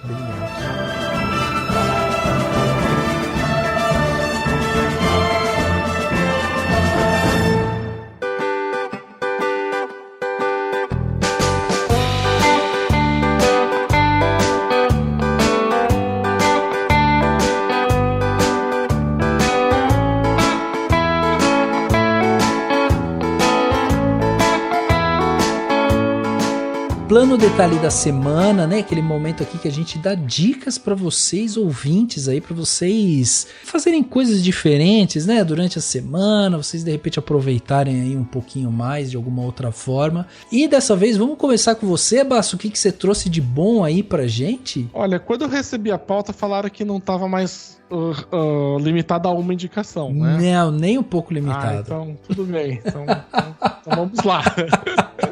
Já estou com a minha caderneta aqui. Primeiro que eu quero muito falar assim que uma coisa que o Pedro falou e aí fiquei segurando para não desvirtuar muito na hora, que ele falou sobre a questão de ver pela primeira vez na tela grande, quando mudou o formato da tela. Sim. E você vê esses personagens ali e você vê a grandiosidade deles agora permitida naquele tamanho de tela, né, naquele formato. O personagem do Clint Eastwood no Três Homens em Conflito, especificamente, né, o Blonde, ele foi uma das bases que o Stephen King utilizou para construir o Roland de Gilead, da Herança do Eld, né, tipo, o pistoleiro da Torre Negra. E uma das coisas que ele falou que eu achei engraçado, que deu um clique quando o Pedro falou, porque ele falou que é outra coisa você ver o Clint Eastwood mirando com uma arma, que ele fala ainda no prefácio do livro, que parece o túnel que liga Nova York a Nova Jersey, tá ligado? O cano da arma. Sim. Né? Por ser gigantesca, né? E ele foi o Clint Eastwood nesse filme, do Três Homens em Conflito que a gente falou, foi uma das bases pro Pistoleiro depois. O Pistoleiro é o primeiro livro da série da Torre Negra, onde esse Roland, né, que ele é um pistoleiro, né, de um velho mundo que não é o nosso, e que o mundo dele seguiu adiante, ele tá em busca do Homem de Preto, né? E ele tá em busca de Homem de Preto num deserto, né? Tanto que a primeira frase do livro é: o Homem de Preto fugia pelo deserto e o pistoleiro ia atrás. Caraca. É uma série de 7 livros, né? É gigantesco, 4.000 páginas a tudo. É um absurdo, né? É uma maratona, não é uma corrida. Mas o primeiro, que é O Pistoleiro mesmo, ele é um livro curtinho. Ele deve ter umas 250 páginas. Boa, né? Legal. Ele é o pior da série. Tá. Então você já... Mas ele tem tudo que a série vai ter depois. Então assim, se você gostou, mas falou... podia ser melhor escrito, continua lendo porque... Só vai melhorar. Melhora demais. Porque começou a escrever essa série quando ele tinha 19 anos, sabe? Então, assim, ela realmente ela começa muito no baixo. Mas é um personagem muito assim... Você vê no Pistoleiro do Stephen King, quando você volta agora pra assistir o Três Homens em Conflito ou a Trilogia dos Dólares inteira, você vai vendo muito quanto que ele pegou disso pra construir a personagem. Então acho que é muito bacana, fica uma dica aí, né, de leitura. O Pistoleiro, ele também... O primeiro livro, ele até que encerra uma história, então você não precisa ler o restante todo, né? Porque ele encerra ali uma parte da história ali, mas eu acho que ele é interessante. Outra coisa aqui para indicar um livro e um filme, né, agora também, é que a gente chegou a citar, que eu acho que ele é essencial, assim, tipo de filmes assim de western para você assistir, é o próprio Era Uma Vez no Oeste. Que eu acho que você vai encontrar um Sergio Leone mais maduro. Eu acho que... eu não sei porquê, mas eu sinto que Era Uma Vez no Oeste, ele tem mais... Parece que ele tem mais certeza da história que ele tá contando. Sim, Não sei, eu sinto uma segurança maior na história que tá sendo contada ali. Também é um filme muito longo. É bom porque ele sai do personagem do Clint Eastwood, ele vai pra outra galera, né? Vai apresentar todo o pessoal novo. Mas você vai encontrar daí Charles Bronson, o homem da harmônica, né? O senhorzinho que vai matando as pessoas e tocando uma gaita. É sensacional, né? Assim, tipo, tem umas cenas assim, tipo, lindíssimas, assim. Tem uma cena especial que eu gosto, que ele tá no escuro e ele fala alguma coisa, a pessoa vai... percebe que ele tá no fundo da mercearia, ali, tipo, no canto escuro que ninguém vê. A pessoa tem uma lamparina numa corda, tipo no varal, né? Presa assim, e a pessoa arremessa a lamparina assim pra ela correr pelo varal pra chegar até ele, né? Então ele empurra, né? E aí quando ela chega bem próximo dele, aí no balanço ela ilumina o rosto dele. Aí quando ela volta, fica escuro de novo, ele fala alguma coisa, aí volta, ilumina, sabe? Sim. Cara, é muito bonito, assim, o filme. Muito bom, Muito bom mesmo. E Charles Bronson tá um monstro no filme. É um monstro, cara. Charles Bronson vai ser o que ele vai se tornar depois, um cara que vem de comédia romântica, que vai se tornar o cara depois do Tempo de Matar, tá ligado? Tipo, isso. Sabe? É absurdo, assim. Ele vira um puto de um cara muito foda. E pra fechar a trilogia ali, a gente fica com um podcast. Boa! E aí é um alto jabá também, mas eu vou indicar pra vocês que eu gosto muito de RPG. Eu narrei uma aventura de RPG pro Guaxa, pro Marcelo Guaxinim, do RP Guaxa. No particular, ele gostou bastante e ele montou uma aventura, porque o podcast dele, né, o RP Guaxa, é um podcast de RPG, onde ele edita uma história de RPG e vira um audiodrama. Depois disso, ele montou uma aventura dele, 10 vezes melhor do que o que eu tinha feito, né? Tipo, que ele daí narra e eu vou jogar daí com mais 2 pessoas. E ela é baseada, tipo, em um western. Nós somos 3 pessoas da agência Pink, né? Que é a agência lá dos detetives que tinha lá nos Estados Unidos de verdade. Que tá indo caçar um dos maiores pistoleiros que já se teve história. Olha! Então, é uma história curtinha. É o que a gente chama de one shot, né? Uma aventura única de uma sessão só. Ela tem começo, meio e fim. Que ela não é ligada com mais nada, né? Então você não precisa ouvir mais nenhum outro episódio, só precisa ouvir ele. Ela é editada em forma de audiodrama e ela vai ter essa temática, então você vai encontrar, tipo, coisas estranhas acontecendo, grandes cavalgadas pelo deserto, duelos ao pôr do sol, entendeu?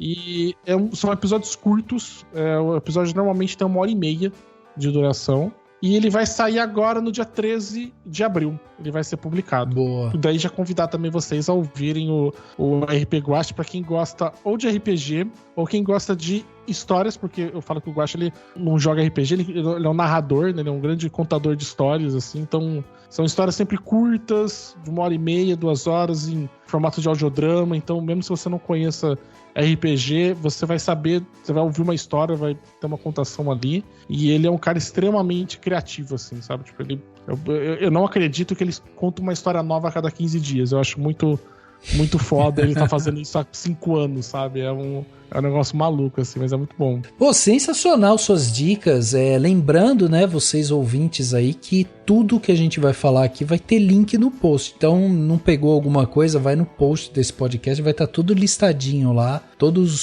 o livro que o Basso falou, filme, podcast, o que o Pedro vai falar também agora aqui. Então, vai estar tudo lá pra vocês. Vai lá, você já aproveita e dá um page view pra gente, já clica no link, não precisa ficar anotando nada. É isso. Muito bom. Pedrão, diz pra gente o que você trouxe de bom, de plano detalhe aqui pra gente, pra que a galera, né, se divirta mais aí durante a semana. Bom, primeiro eu vou recomendar, vai parecer meio arrogante, mas eu queria recomendar o vídeo do meu canal. Boa. Do canal Claquete. A gente não tem colocado vídeos e tal, o canal tá um pouquinho parado, mas a gente tem um vídeo falando sobre o Leone, falando exatamente dessa questão dele com a Novelle Vague, com a caída do cinema. Então, se alguém quiser entender melhor como se deu, o que foi falado, vai ser bacana, porque aí vocês vão entender melhor, a gente fala até um pouquinho mais de western, enfim. Você tá falando que você fez um vídeo de fofoca, é isso? É, quase isso, né? Enfim, mas é uma pessoa que eu gosto da fofoca.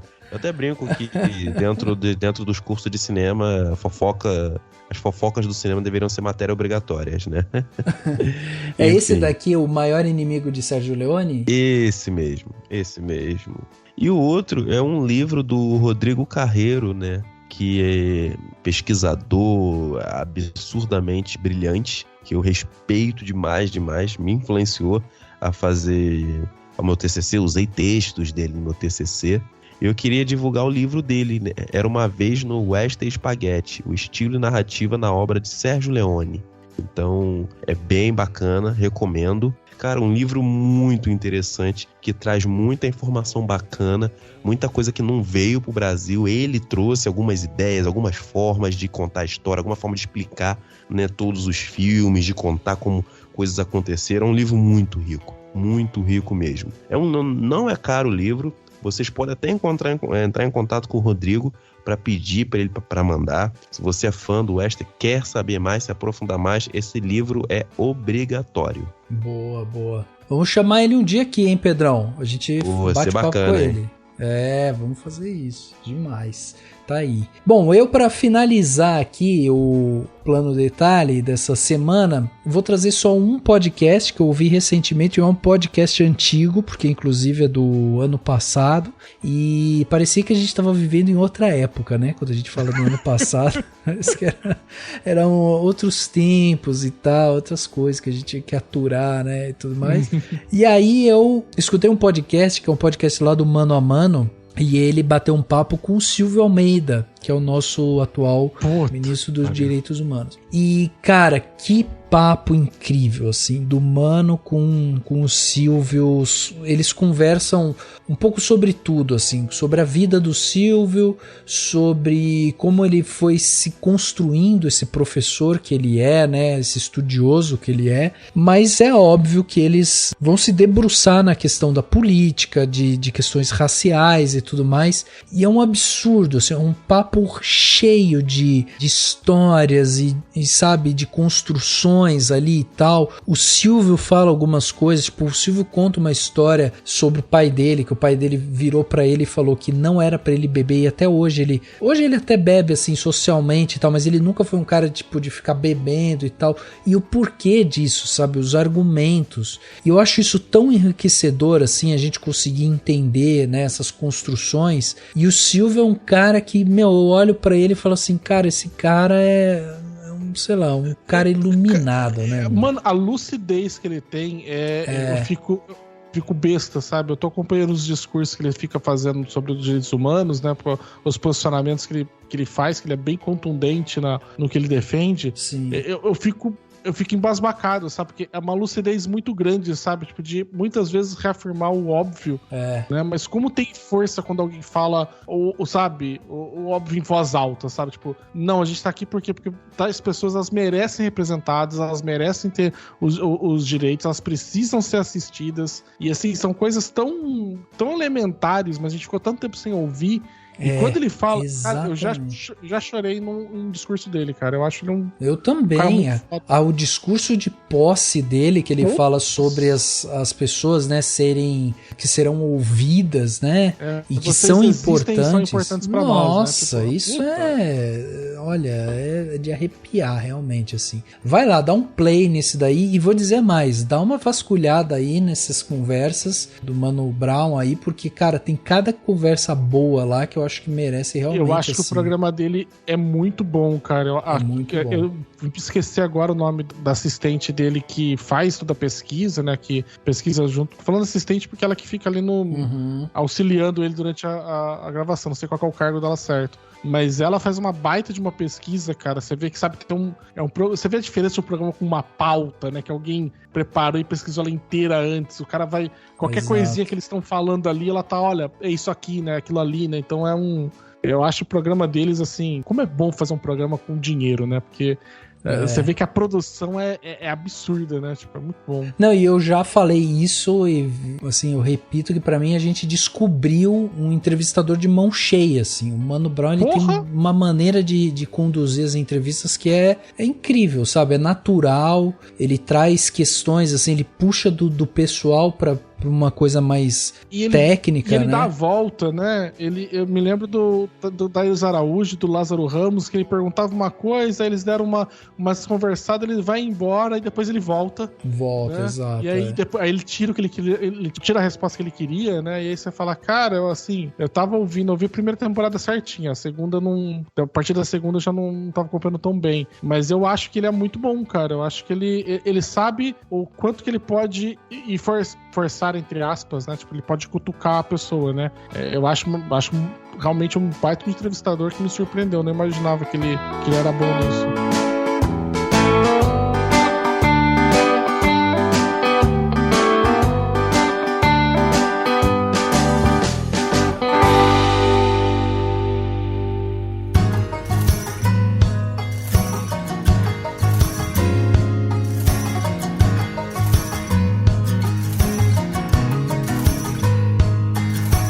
Chegando aqui no final desse podcast Cinemação 501, olha aí que maravilha, ultrapassamos a marca finalmente dos 500 episódios, estamos aqui, né, continuamos aqui, e eu só tenho que agradecer, né, esses convidados sensacionais que vieram aqui doar seu tempo, bater esse papo comigo. Vamos lá, Pedrão, e para encerrar, eu queria agradecer você aqui pela sua presença, né? Mais uma vez aqui no Cinemação, sempre uma honra, um prazer ter você aqui com a gente. E deixa aí os contatos, faz o jabá, como que as pessoas fazem para acompanhar o seu trabalho aí nas internets, o canal Claquete e tudo mais. Então, vocês podem procurar pelo nosso site, canalclaquete.com.br. O site, a gente teve um problema ano passado no site, o site caiu, mas agora a gente está recuperando, os textos estão voltando. Já estamos voltando com um podcast também.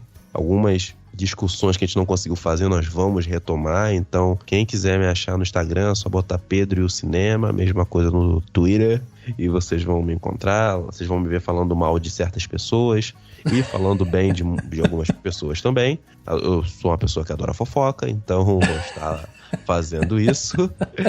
Por último, estou em pré-produção do meu primeiro curta como diretor, né? Já participei de outras coisas produzindo, escrevendo. Fiz um western. Olha! A gente conseguiu exibir no cinema, né? Um curta-metragem. Que me orgulho muito. Que foda. Digo tranquilamente que é o melhor filme que eu participei. E agora estou escrevendo, né? Já escrevi um terror e a gente está em pré-produção. E em breve estiver pronto aí, nós vamos divulgar. Então, boa. É isso, Rafa. Obrigado aí pelo papo. Legal conhecer o Senhor Basso. Espero que a gente possa depois conversar mais ainda, porque aqui é um lugar que eu me sinto muito em casa aqui, que é um lugar que nós Rafael dois. É sempre... Isso aí.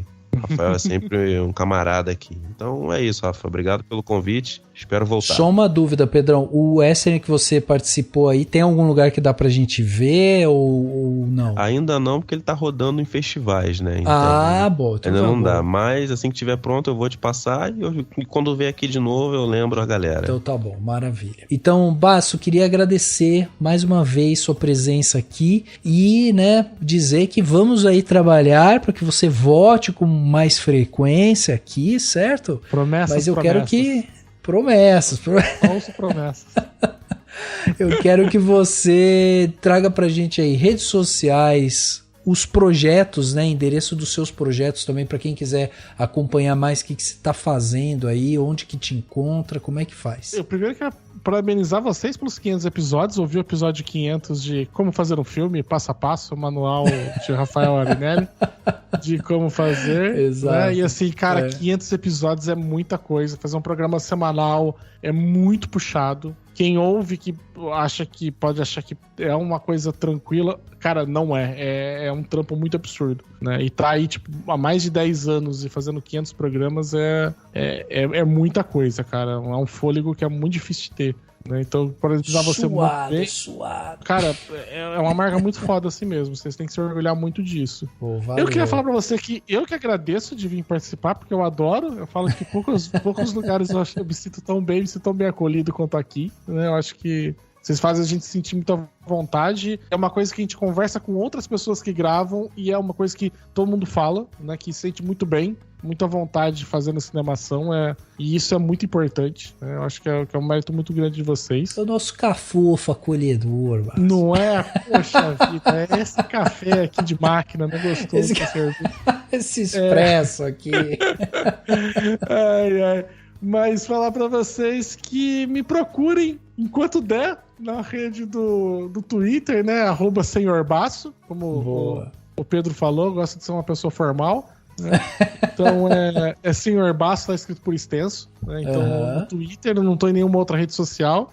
Tem umas aí perdidas aí que todas Facebook, essas coisas que eu parei de mexer há uns par de anos e só deixei morrer lá, tô só em uma mesmo. E convidar vocês a ouvirem os programas do Leitor Cabuloso, né? leitorcabuloso.com.br é o site, mas vocês vão ter vários podcasts lá.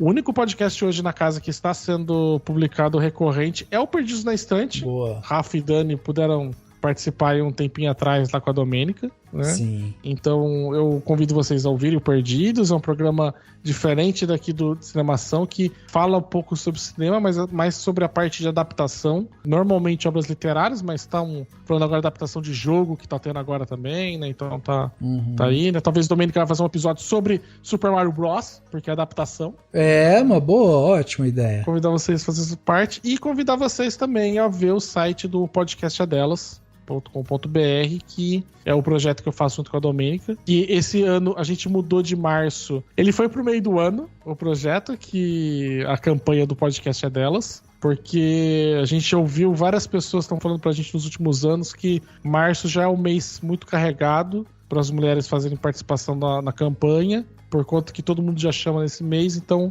seria interessante alterar. Então a gente conversou com a Domênica e a gente achou melhor, então vamos mudar para fazer um teste esse ano. Então vai ocorrer em outra data. Legal. Mas ainda assim lá tem podcast que a gente hospeda lá gratuitamente, tem o podcast da Domênica, que é o Estúdio 31, que fala sobre fazer podcasts, né, meio que uma parte da oficina dela. Tem o banco de podcasters, onde você pode achar uma mulher para gravar com você, né, tem lá um sistema de busca que você busca por tema, por região, por formação acadêmica.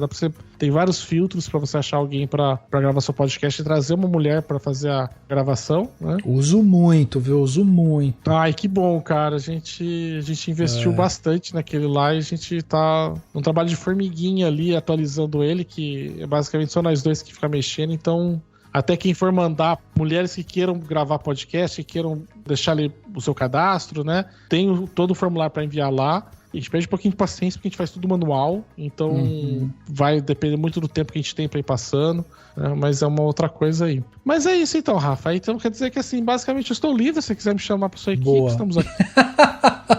É Daniel isso, saiu aí, né? Tem uma vaga, né? Só mandando os currículos. Currículo aí, né? Tipo, já mandei aí já, né? Então depois você fala com a minha gente. Boa. Cara, obrigado mais uma vez por você estar aqui. Foi demais esse papo. E é isso, gente. Se você gostou do nosso trabalho aqui, né? Gosta desse papo, lembre-se de nos seguir no Spotify, assinar na Apple Podcast, se inscrever no Google Podcast ou no Castbox, além de favoritar no Deezer, né? Assim você garante que vai receber todos os nossos episódios assim que eles saírem. Gostou desse episódio? Quer sugerir, mandar crítica, enfim, quer mandar um comentário pra gente? Escreve nas nossas redes sociais ou através do nosso e-mail contato@cinemação.com. E se puder, né, contribua com o nosso canal tornando-se um apoiador. Através do valor de um cafezinho você ajuda aqui a gente demais, e o link para ser um apoiador estará no post desse podcast. O podcast Cinemação 501 fica por aqui e a gente se vê no próximo.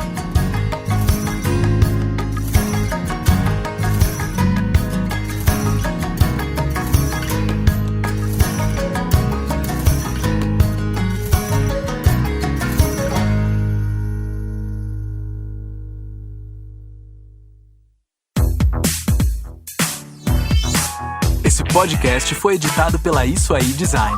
Tudo isso é forma com função. É design estratégico. É isso aí.